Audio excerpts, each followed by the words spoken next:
오늘은 나는 부활이요 생명이니 라는 말씀을 가지고 부활절 말씀을 듣고 여러분 안에 다시금 그 부활의 소망, 부활의 기쁨, 부활의 확신을 회복하는 그런 은혜가 있기를 주님 이름으로 축원합니다.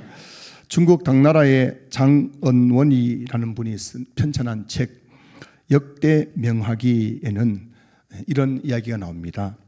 양나라의 화가 장승유가 이라는 화가가 있었는데 이분이 이제 용을 그린 다음에 마지막에 그 용의 걸 다 그리고 마지막에 그 눈동자를 다 그려 넣었더니만은 갑자기 그림 속에 있는 용이 살아 움직이면서 구름을 타고 하늘로 올라갔다는 그런 이야기가 나와요. 그래서 물론 실제로 있었던 일은 아니겠지만 그런 이야기가 있는데 이 이야기에서 나온 고사성어가 바로 화룡점정이라는 그런 고사성어죠. 용의 화, 그림을 그리고 나서 점정, 눈동자를 그렸더니만은 그 용이 살아났다는 그런 것을 가리켜서 고사성어 화룡점정이라고 하는데 이 화룡점정의 의미가 뭐냐면은 어떤 일을 하는 데 있어서 가장 중요한 부분을 완성시키는 것을 비유적으로 이럴 때 이 화룡점정이라고 하는 거예요. 어떤 일을 할 때에 하는 데 있어서 가장 중요한 부분을 완성시키는 것.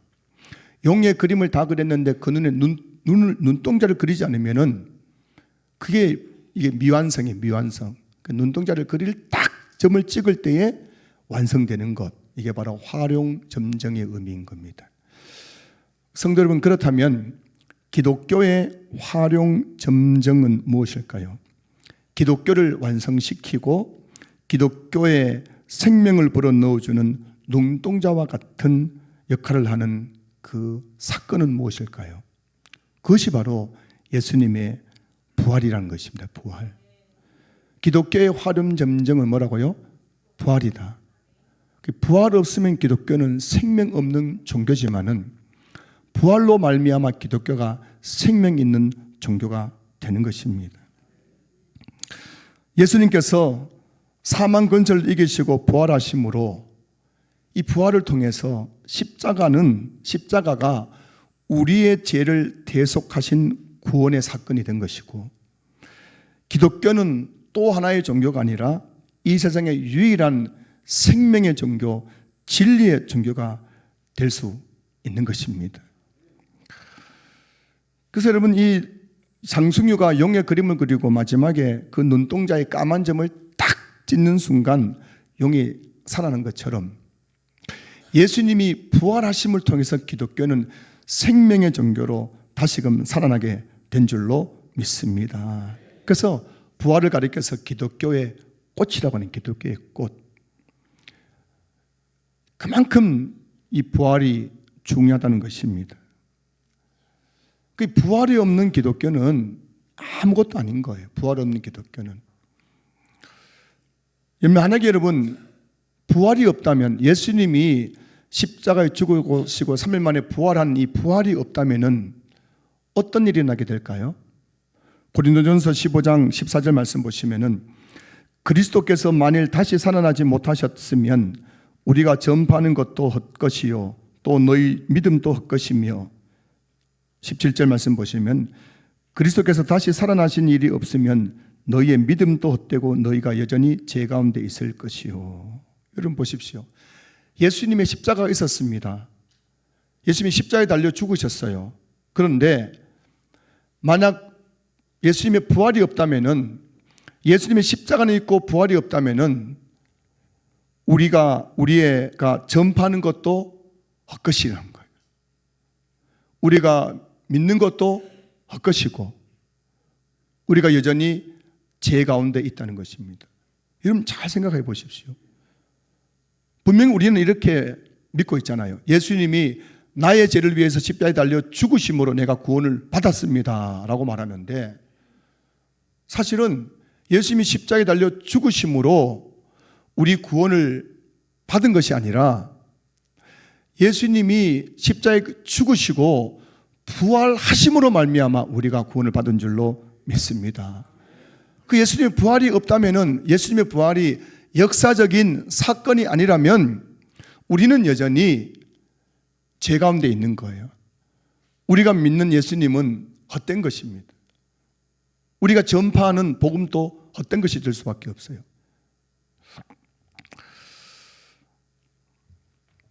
하나님께서 예수 그리스도를 죽은 자 가운데서 다시 살리심으로 십자가의 죽음이 우리의 죄를 대속하는 참된 속죄 죽음이었음이 증명된 것입니다. 그리고 그를 믿는 자마다 의롭게 하심을 받았음을 확증해 주는 사건이 바로 부활 사건인 것입니다. 그러니 부활은 기독교의 꽃인 것이에요. 십자가만 있고 부활이 없으면 그것은 헛된 것이고 아무것도 아니라는 것을 성경이 너무나 우리에게 분명히 말씀해 주고 있죠. 그런데 오늘 한국교회도 그렇고 또 세계교회도 그렇고 십자가에 대한 책은 엄청나게 많이 나왔어요. 그러나 부활에 대한 책은 조금밖에 안 나왔어요. 십자가가 중요하지만 부활하는 십자가는 실 없는 바늘과 같은 거기 때문에 우리에게 아무것도 아님을 성경은 너무나 분명히 말씀해 주고 있는 줄로 믿습니다. 여러분, 우리가 보통 예수님 믿으면 구원을 받는다라고 말하는데요. 그럼 우리가 구원을 받는 예수를 믿는 믿음이 과연 뭘까요? 예수를 믿는다는 것이 뭘까요? 여러분, 다시 말씀드립니다. 우리는 예수님 믿으면 구원받는다고 말하잖아요. 그러면 우리를 구원받게 하는 예수를 믿는다는 것이 과연 뭘까요? 이것을 잘 설명해 주는 것이 바로 고린도전서 15장 1절부터 4절까지 말씀이에요. 자, 한번 들어보십시오. 형제들아, 내가 너희에게 전한 복음을 너희에게 알게 하노니 이는 너희가 받은 것이요 또 그 가운데 선 것이라. 너희가 만일 내가 전한 그 말을 굳게 지키고 헛되이 믿지 아니하였으면 그로 말미암아 구원을 받으리라. 내가 받은 것을 먼저 너희에게 전하였노니 이는 성경대로 그리스도께서 우리 죄를 위하여 죽으시고 장사 지낸 바 되셨다가 성경대로 사흘 만에 다시 살아나사라고 되어 있어요. 자, 여러분, 고린도전서 15장 1절부터 4절까지 그 구절을 잘 보세요. 1절에서 뭐라 했냐면은 내가 너희에게 전한 복음이라고 말씀하고 있고요. 2절에서는 그 복음을 믿음으로 말미암아 구원을 받으리라라고 말씀하고 있어요. 구원은 어떻게 받는다고요? 복음을, 내가 너에게 전하는 복음을 믿음으로 구원을 받는다는 것입니다. 그리고 3절 4절에서는 그럼 복음이 뭔가에 대해서 소개하고 있는 거예요.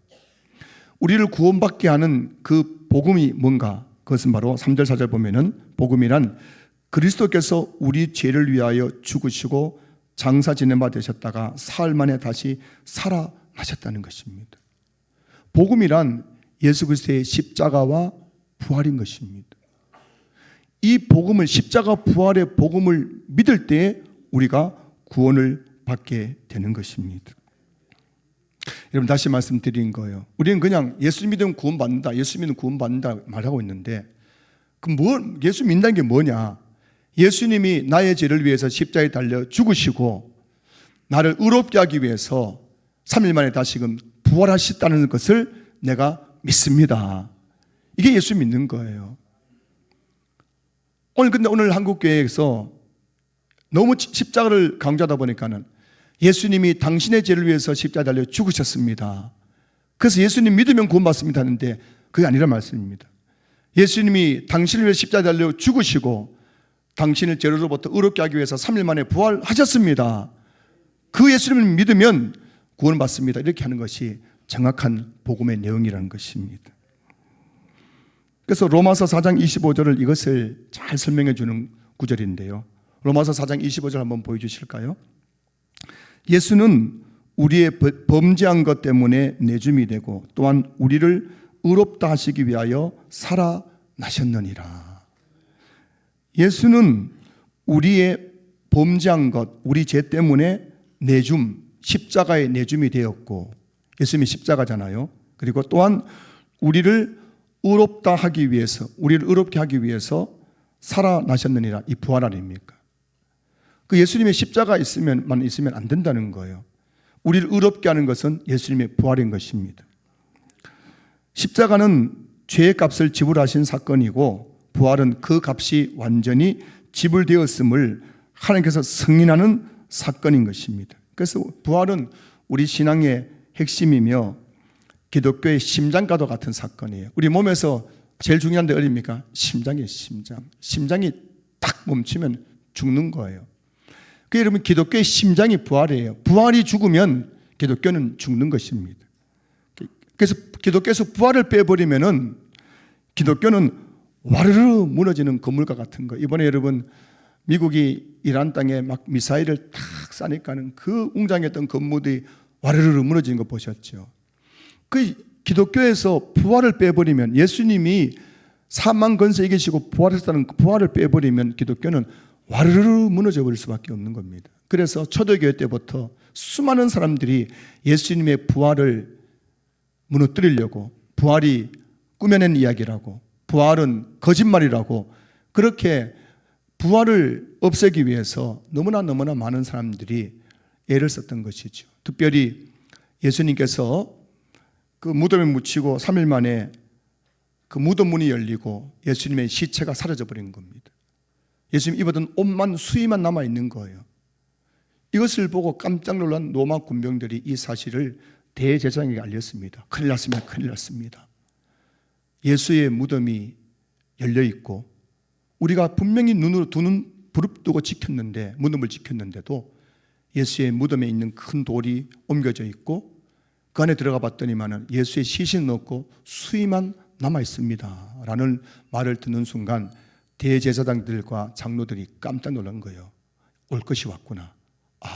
예수가 그 공생의 3년 동안 계속해서 받던 말이 뭡니까? 내가 너를 위해서 죽을 것이고 사흘 만에 다시금 살아날 것이다.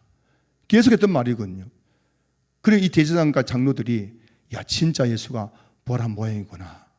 그런데 예수님이 진짜 부활하게 되면 문제가 뭐냐면은 그 당시 대제사장들과 장로들이 가지고 있는 기득권, 그리고 자신의 그 유대교라는 그 체계가 무너져 버리게 되는 거예요. 예수님이 부활했으면 유대교는 더 이상 존재할 수가 없는 거거든요. 그래서 대제사장들과 장로들이 모여서 의논하는 겁니다. 어떻게 하면은 예수의 부활을 감출 수 있을까? 예수의 부활이 허구임을 우리가 사람들에게 알릴 수 있을까? 그래서 고안에 낸 것이 뭐냐면은 그 예수님 무덤을 지키고 있던 로마 군병들을 불렀습니다. 그리고 그들에게 뇌물을 줬어요. 뇌물 줬는데 여러분, 한 50만 원 주고 거짓 증언해달라고 하면 하겠어, 안 하겠어요? 여러분 보고 법정에서 50만 줄 테니까는 제발 저에게 유리한 대로 좀 증언해달라고 하면 여러분 해야 하네요. 50만 원에 목숨 걸 사람 없잖아요. 그러니까는 이 대제사장들이 성전에 있는 어마어마한 금액의 금고를 열어가지고 로마 군병들에게 평생 먹고 살 아마 뇌물을 줬을 거예요. 그 돈을 받으니까 이 로마 군병들이 양심은 찔리지만은 돈 때문에 돌아다니면서 거짓 소문을 퍼뜨렸던 거예요. 뭐라고 퍼뜨렸습니까? 우리가 밤에 그 무덤 지고 있다 졸 때에 예수의 제자들이 와서 무덤 문을 열고 예수의 시체를 훔쳐갔다. 그런 소문을 퍼뜨리게 했던 것입니다. 이 로마 군인들이 엄청난 뇌물을 받았기 때문에, 평생을 먹고 살 만한 뇌물을 받았기 때문에 그들은 양심에 찔리더라도 진짜인 것처럼 막 만난 사람들마다 우리가 밤에 그 무덤을 지키다가 조는 사이에 예수의 제자들이 와서 그 시체를 훔쳐가고 나서 한다는 말이 예수가 부활했다고 거짓말을 하는 겁니다. 그 거짓말입니다. 그 제자들이 훔쳐간 겁니다. 이렇게 소문 퍼뜨렸더니만 나중에는 모든 유대인들이 그 로마 군인들의 말을 듣고 예수님이 부활을, 그 로마 군병들의 말을 믿었던 것입니다. 그래서 오늘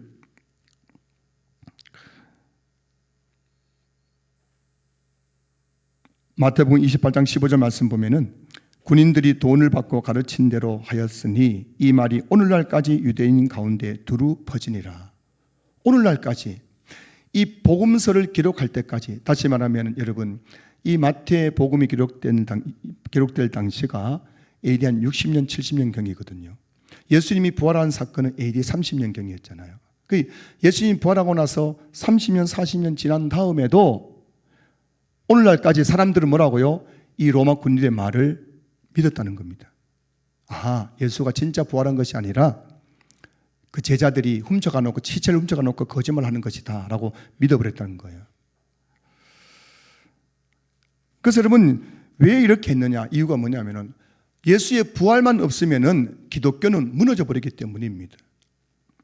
하지만 예수님의 부활은 꾸며낸 이야기가 아니라 역사적인 사건이었습니다. 여러 가지 예수님의 부활에 대해서 증명할 수 있는 게 많지만요, 특별히 유세비유스 같은 그 당시에 그 유대교 역사가에 그래도 예수의 부활에 대한 증거가 나오지만 가장 중요한 예수님의 부활의 증거가 뭐냐면은 목격자들이 너무 많았다는 거예요. 목격자들이 한 사람 두 사람이 아니라 목격자들이 무려 다 합쳐보니까 513명이나 되더라는 것입니다. 자, 고린도전서 15장 4절부터 8절까지 말씀 보실까요?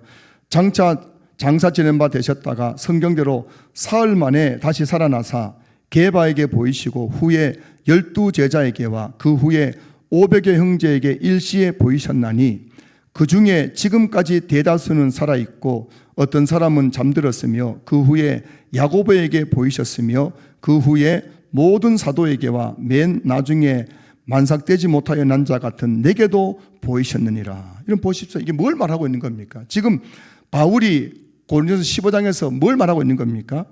예수님의 부활을 목격한 사람들이 한두 사람이 아니라는 겁니다. 고린도전서 15장 4절부터 8절까지 내용을 보면요, 최소한 513명이 예수님의 부활을 목격했다는 겁니다. 때로는 예수님께서 한 개인에게 나타나셨고 게바에게 나타나셨고 바울에게도 나타나셨고 그리고 소그룹에게도 나타나셨고 일시에 500명에게 동시에 나타나셔서 그 부활한 모습을 보여주셨다는 것입니다. 그러니 예수님의 부활은 너무나 명백한 역사적으로 실제로 있었던 사건이라는 것을 말하고 있는 거예요. 더 놀라운 사실은 무엇입니까? 그 사도 바울이 뭐라고 말합니까? 그 513명의 예수님의 부활의 증인 중에서 지금까지 대다수가 살아있다는 것입니다.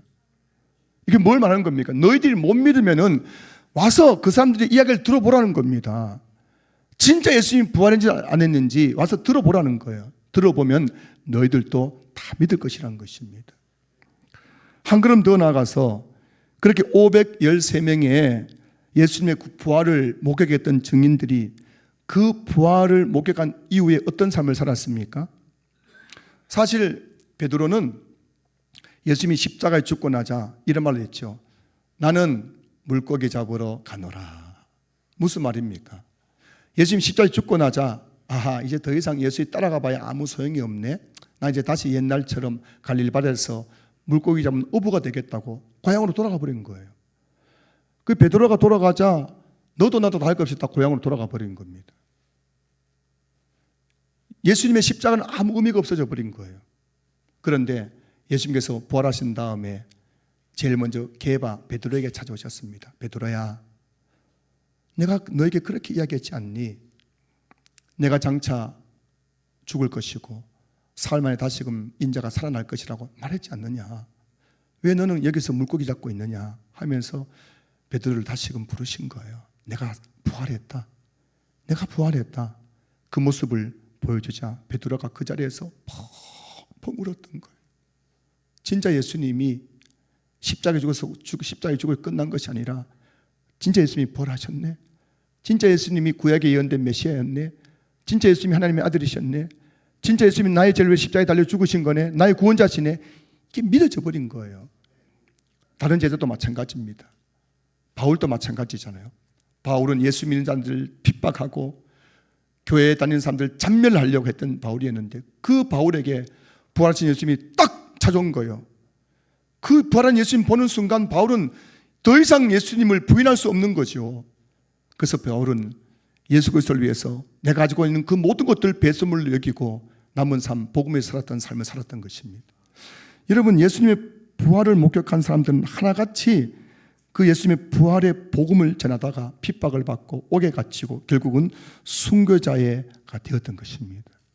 그들이 왜 죽었을까요? 왜 복음에서 죽었습니까? 예수님의 부활이 너무나 분명했기 때문입니다. 예수님의 부활은 너무나 역사적인 사실이었기 때문인 것입니다. 사랑하는 성도 여러분, 예수님의 부활은 역사적인 사건이었습니다. 오늘 교회 안에 이런 신학자들이 너무 많아요. 지금 한국 교회에도 좀 자유주의 신학을 공부한 목사님들은 뭐라 하냐면 이겁니다.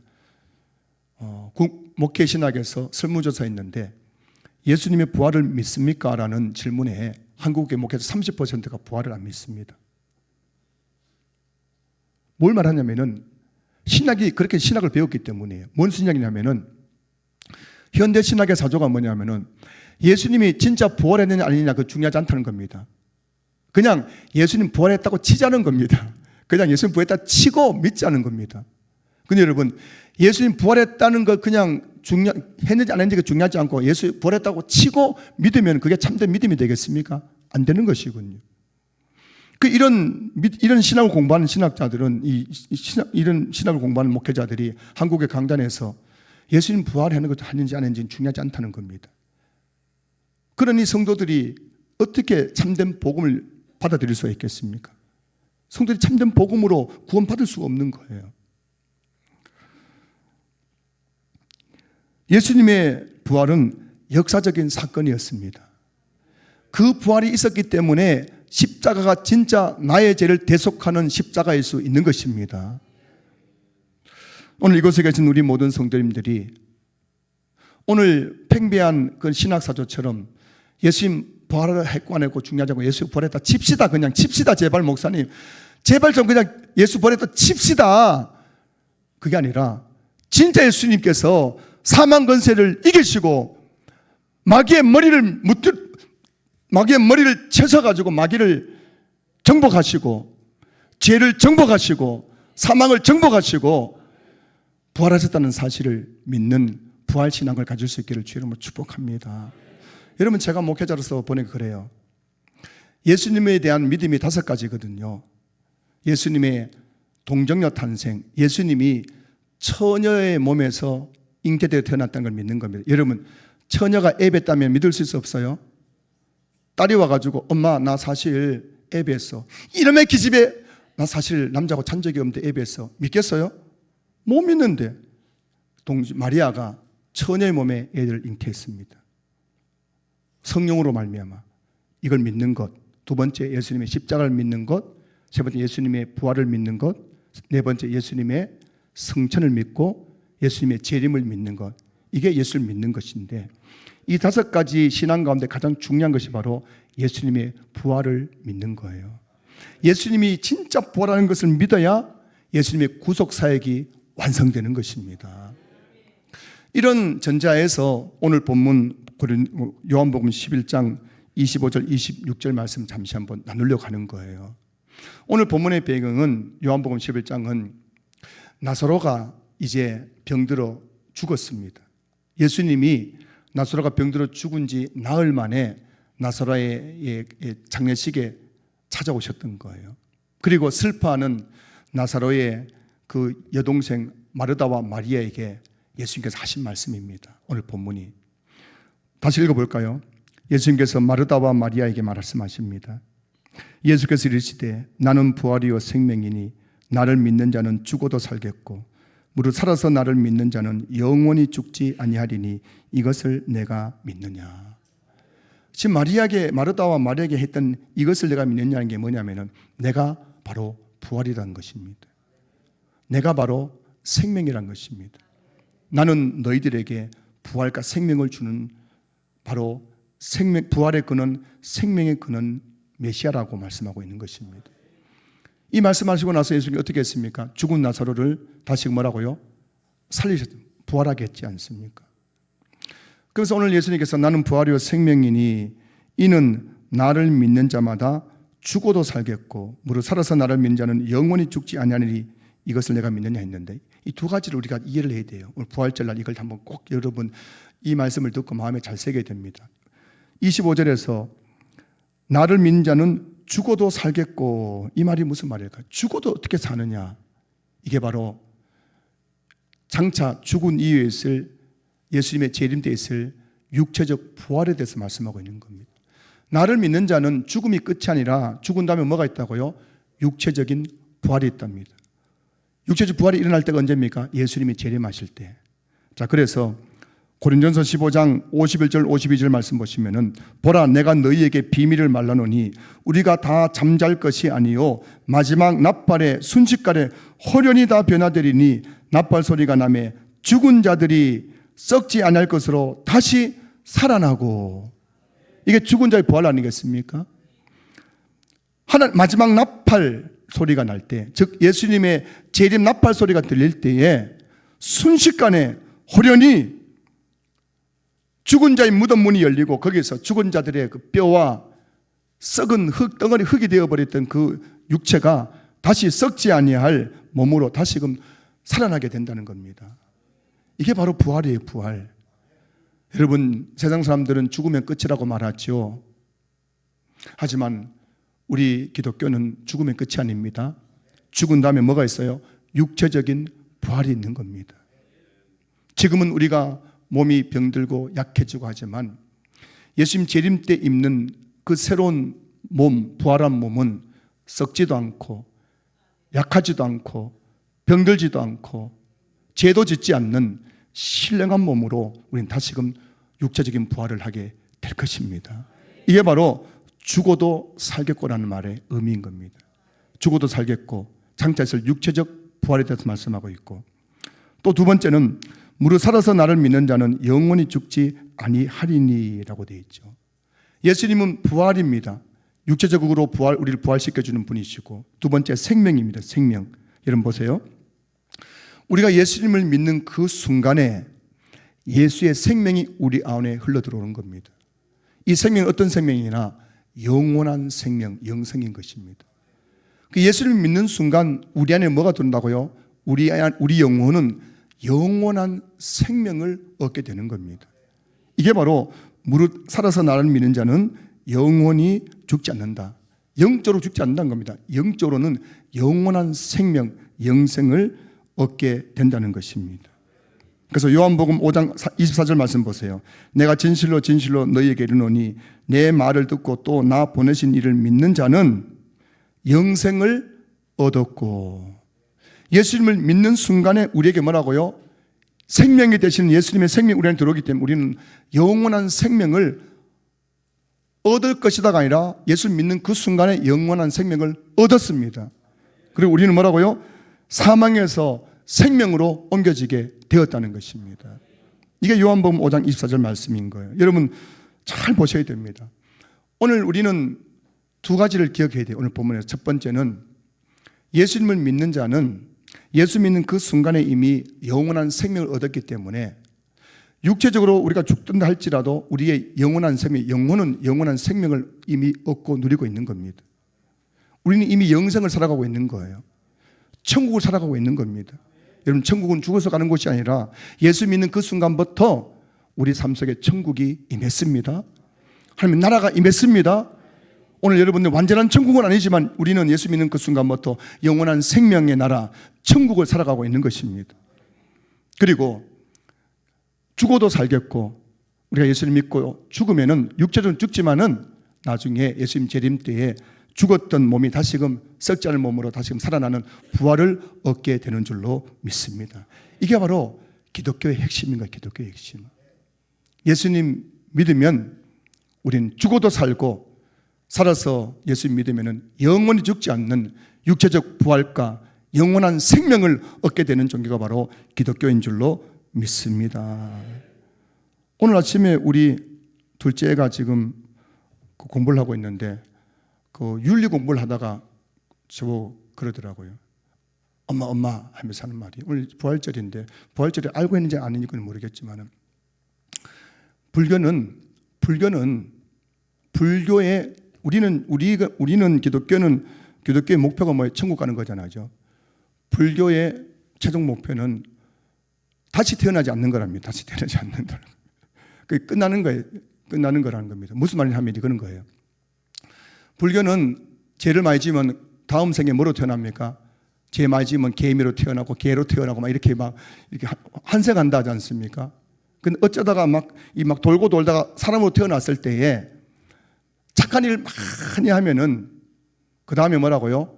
안 태어난대. 이제 끝이래. 끝. 이게 극락이고 하여튼 영생 하여튼 그런 것 같아요. 그 애가 하여튼 표현이 그런 겁니다.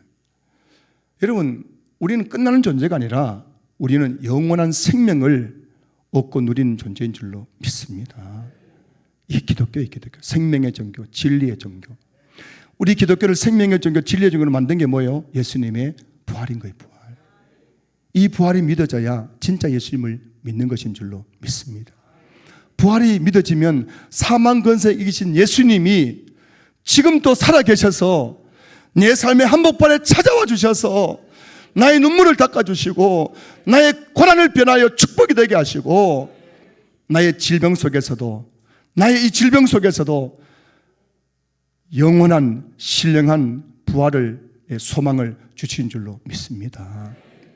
오늘 부활절 맞아서 다시 한번 부활의 소망을 꽉 붙잡는 성도들 되었으면 좋겠어요.